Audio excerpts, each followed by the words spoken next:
to everyone. I'm Rocco Davide Vacca. Sorry for interrupting.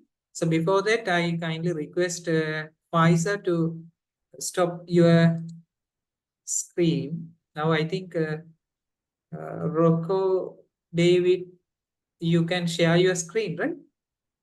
Okay. Okay. Pfizer, could you Do you please see it? stop your screen sharing? Then we can allow Rocco David to share his screen. Okay. Good morning. I'm Rocco Davide Vacca from the University Gabriele D'Annunzio of Chieti, Pescara. The argument of my research today is multilingual intertextuality and the negotiation of identity in Latin biography. Latin biography, long recognized as a characteristically Roman literary genre, has often been interpreted through a rigidly Romanocentric lens. This approach, the product of 19th century and modernist historiography, has projected into antiquity a static conception of linguistic identities, emphasizing the genre's supposed adherence to a cultural and linguistic monolinguism. The adoption of Latin as the official language of administration and literary production did not preclude, but rather coexisted with the persistence and, in some cases, the emergence of multilingual communicative practices, particularly in peripheral areas and within local communities of the empire. The study, therefore, proposed a reconsideration of Latin biography as a profoundly intertextual and multilingual form, capable not only of reflecting but also of negotiating the identity tensions and cultural complexities of the empire. The biographical text thus became a site where the author may draw up heterogeneous linguistic and cultural resources, addressing a composite and plurilingual audience made up of imperial officials, local elite, bilingual or trilingual readers, and new religious communities.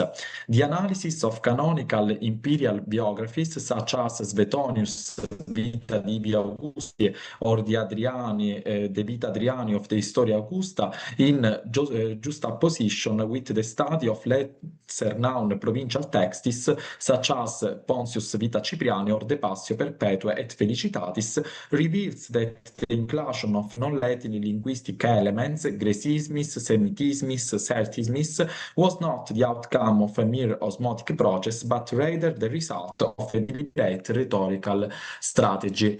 The framework of this study combine comparative literature, historical sociolinguistics, narratology, and the consideration of Latin biography as intercultural and polyphonic text. In the old Roman Empire was constituted by different languages. Apart of Latin and Greek, there are some different languages coexisted, such as Punic, Syriac, Gaulish, Coptic, and Hebrew. And multilingual everyday life shaped literature and administration. One of the most important examples is the Suetonius Vita Divi Augusti.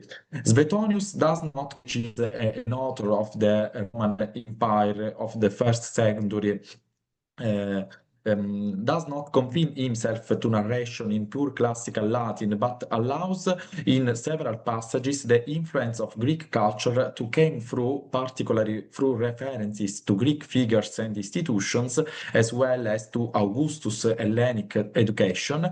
Consider, for instance, the passage in which it's recalled that the emperor availed himself of Greek rhetoricians, such as Apollodorus of Pergamum and Theodorus of Gadara.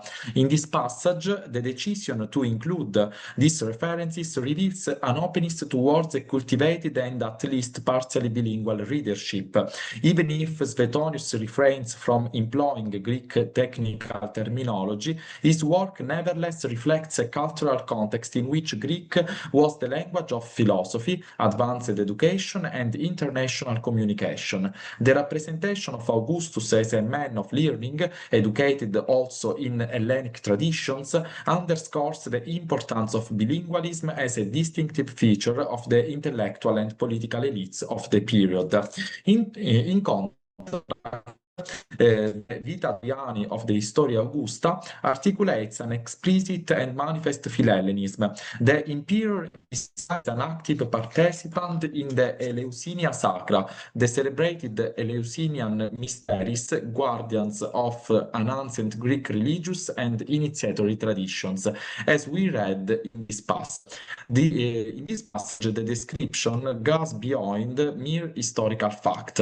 It underscores Hadrian's rule as a living bridge between East and West, between Romanitas and Greek culture, recreating an idealized image of the philosopher emperor who honors and preserves local traditions. His appointment as Agonotetes, the magistrate charged with organizing athletic and cultural competitions in Athens, a rule confirmed by numerous epigraphic inscriptions, is highly significant, for it situates Hadrian within the civic and religious fabric of Greece, securing for him a prestige and legitimacy that extend far beyond mere military or political power. Similarly, in Pontius Vita Cipriani, composed by Pontius of Carthage in the first half of the 3rd century, the power of biographical narration emerges with extraordinary clarity. Built upon direct testimony and communal fidelity, it demonstrates how Latin, while formally conforming to established canons, bears within it the distinctive imprint of an African church characterized by multilingualism and intercultural sensibility. This tonal register intensifies at the point where Pontius describes his profound affective bond with the bishop, affirming the passage that I've reported in the slide. Here, exsulem voluntarium is not a mere narrative topos, but rather the expression of a profound identification, the companion who freely chooses to share the fate of a martyr as a form of radical Christian discipleship. The phrase dignatio caritatis not only confers pathos, but also defines a mode of communal mobilization founded upon affection and spiritual solidarity, articulated through a Latin that, while rigorous, is duly attuned to shared religious codes. The prose of Pontius reflects a style characteristic of the 3rd century African church: coordinated constructions, emphatic repetitions, sober syntactic choices, and it's in the very structure of the text that one perceives a rhetoric shaped for a culturally mixed community, in which Latin functions as a shared fabric, capable of combined profound theological values, experiences of martyrdom, ecclesial memory, and collective trust. Ultimately, Pontius Vita Cipriani, despite its formal coherence, is permeated by a profound intercultural sensibility, which, even if it does not manifest itself through Greek elements or Semitisms, is nonetheless discernible in the narrative, spiritual, and performative architecture of its Latin composition. The survey of ancient and late antique biographies concludes with the Passio Perpetuae et Felicitatis, composed in the African context of the first half of the 3rd century. This work represents one of the earliest and most significant Christian texts of the Latin world, as well as an exemplary instance of how the Latin language could be inflected by syntactic and lexical structures characteristic of local linguistic substrates, in this case Punic and African, as we can read in this passage of the slide. In this passage, the alteration between perfect, imperfect, and present does not produce the effect of immediacy typical of the presens historicum.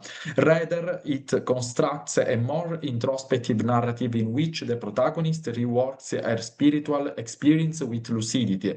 Such verbal usage accentuates the testimonial character of the text and reflects a narrative mode that balances emotional involvement with analytical detachment.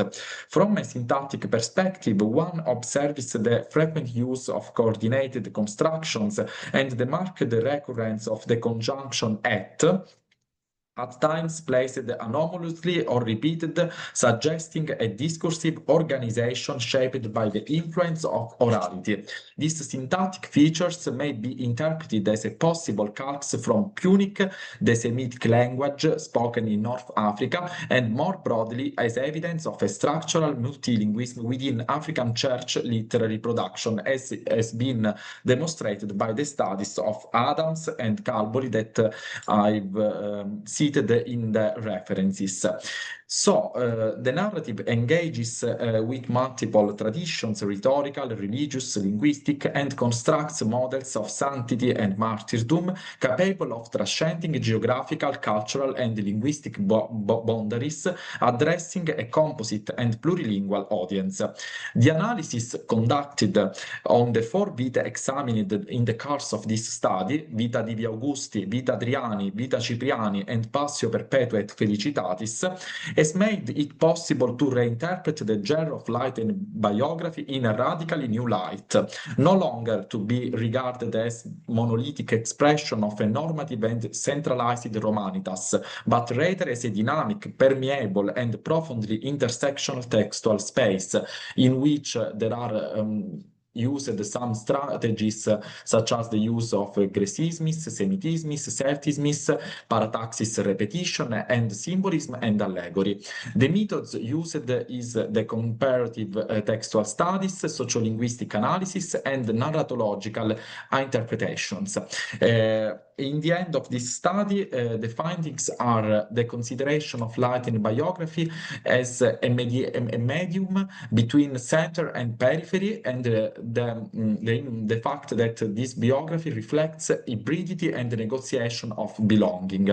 Latin biography has got a multilingual and dynamic form. The concept of Romanitas has been redefined as inclusive and purus, and the language has been considered as a key medium of identity. Thank you very much for your attention.